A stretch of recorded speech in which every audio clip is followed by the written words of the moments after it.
All right, ladies and gentlemen, boys and girls, children of all ages, fellow Pandemonium travelers, this is Seattle Pandemonium Shutdown Day 194 by my count. Holy. Step on it, bro. Get after it. Day 194 by my count. So what's going on? What's going down?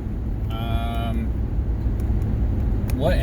I can't even like keep up with it now anymore. It's like everything is just so crazy. Obviously the fires continue. You can see that you can't see the sky. It's all smoky. It's disgusting. It kind of like got worse last night. The little website, little thermometer deal said it was like getting better, and maybe it was earlier in the day, but then there was like a surge of really gross air that was very acrid. Acrid, is that the word? Irritating. God, what's going on? What did we already cover? Like, we already covered the Harris-Biden nonsense.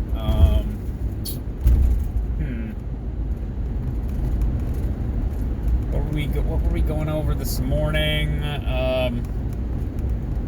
It's all nonsense. So let me touch on. Oh my God! Look at this. Look at downtown. you can just barely see it over there. I mean, I can see it. I don't know if you can see it. It's just the buildings there. God, they're not even coming across on the camera. God, we live in hell, guys. Anyways, what were we going over yesterday? We were going over, well, I wanted to maybe expand on this a little bit. So, the cognitive sphere, call it Theoria, right? So there's a collective daily Theoria. It's the stuff we're all thinking about. Not the things that we do, right? We think stuff and then we do it generally. That's not always true. Sometimes people react instinctively. But the big Theoria of society, civilization itself, is now very much plugged into things like social media, right? Now, social media is the, call it instant up-to-date Theoria of the world. It's either responding to things that are happening or it causes things to happen, right? So people didn't, quote unquote, spontaneously turn out all over the country and start rioting because CBS News played the George Floyd tape like on their evening news segment. That's not what happened, right? What happened was everybody shared a snuff film with each other and made each other very upset. And we shared it via social media, right? Twitter, your Twitter, Facebook, Insta, etc. It was immediately getting like stills and snippets cut out and memes were being made, and it was getting put across, I don't know, Snapchat to Minds to Gab, you know? So the issue is you see the content, then your mind responds. Now there's an emotional response that is important here, especially with issues like the George Floyd tape. And I don't want to get too abstract here, but it is like there's an intellectual or logical response to the thing that's happening. Then there's the emotional aspect of it. But I want to call both like Theoria. It's like you think and feel things and then you respond. Now the response is something like praxis, right? You can look up Greek, the Greek concept of praxis, which von Mises, I believe, expanded on in Human Action, which is technically an economic textbook, but I thought was a sort of economic philosophy. So our Theoria is dictated to us by things like social media, but it's not just like that social media exists, right? It's news outlets and what we call influencers and institutions, things that like individuals or bodies or institutions that at least claim to have legitimacy, right? So I want to be careful here, because it's easy to be like, oh, fake news, the corporate press is the enemy of the people. I mean, they kind of are, but that's like my opinion that they are, based on what I've seen and everything. They claim to be distributors of information that we call news, right? Like the news, like what is happening in the world currently. They tell us, you know, the who, what, where, and why, and then they editorialize and interject the meaning. Is this good or bad? Should you approve of this or not? Right?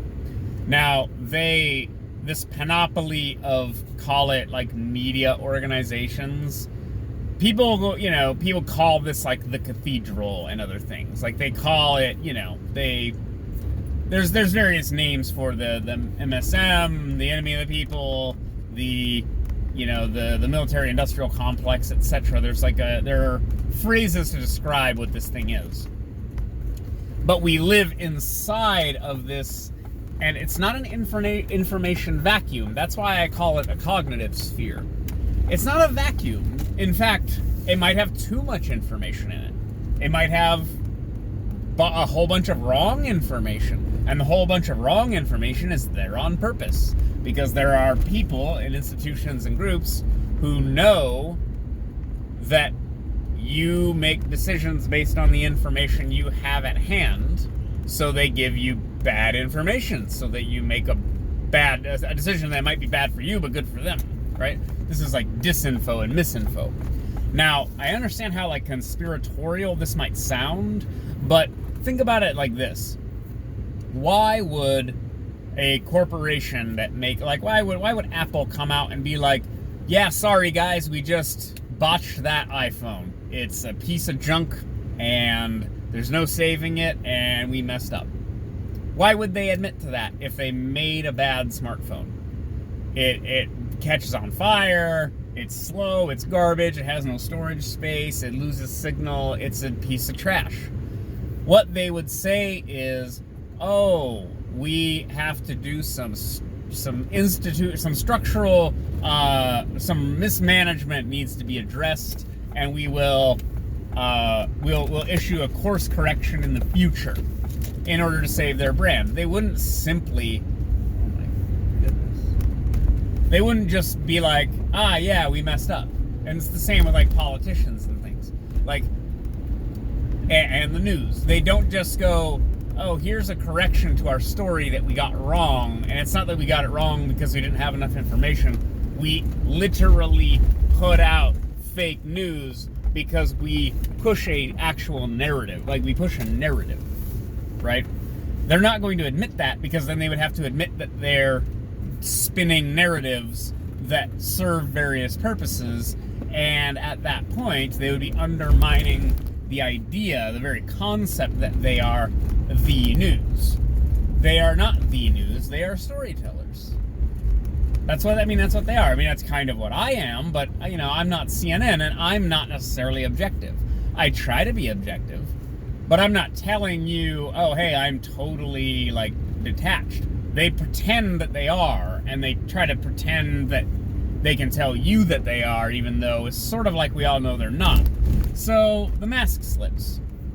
And look at the Melania Timberland boots nonsense. This is, again, one of these absurd, stupid little stories, these little news cycles, like Trump feeding the goldfish in Japan, if you remember. Trump he poured the box of fish food into the pond in Japan to feed the koi fish, and I believe it was CNN ran the story all over Twitter like, Trump just pours box of fish food into the fish pond after meeting with Shinzo Abe. Okay. And then within like minutes, the actual video came out where Shinzo dumped his box of fish food in first, and then Trump was like, oh, okay.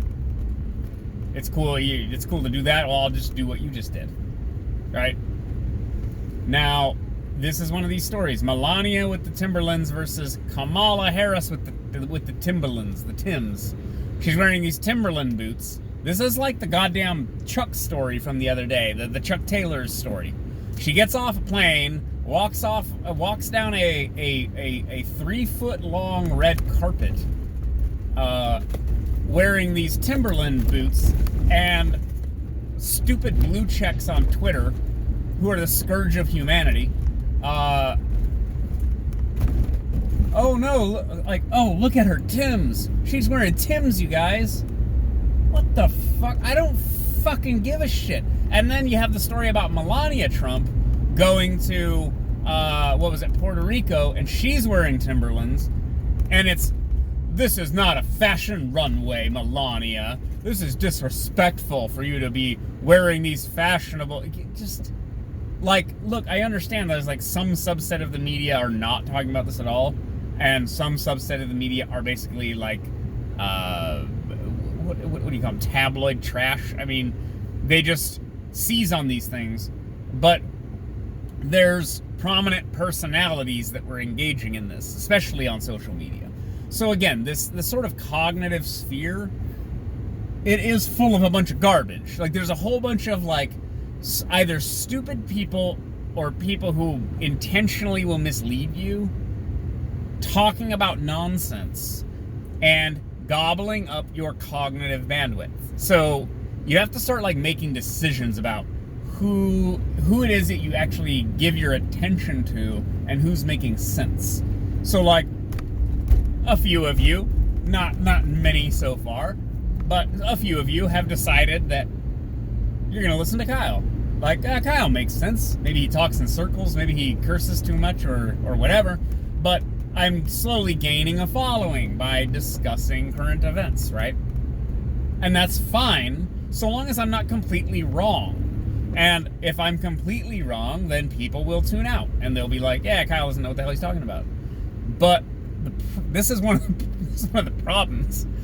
I'm consistently not wrong, and I'm not wrong about a variety of matters of substance. For example, the Minneapolis City Council was reported that they were complaining to each other, at least, about the huge spike in crime and what they're supposed to do about it, and why aren't criminals being arrested, and why aren't we arresting criminals and stopping the crimes from happening?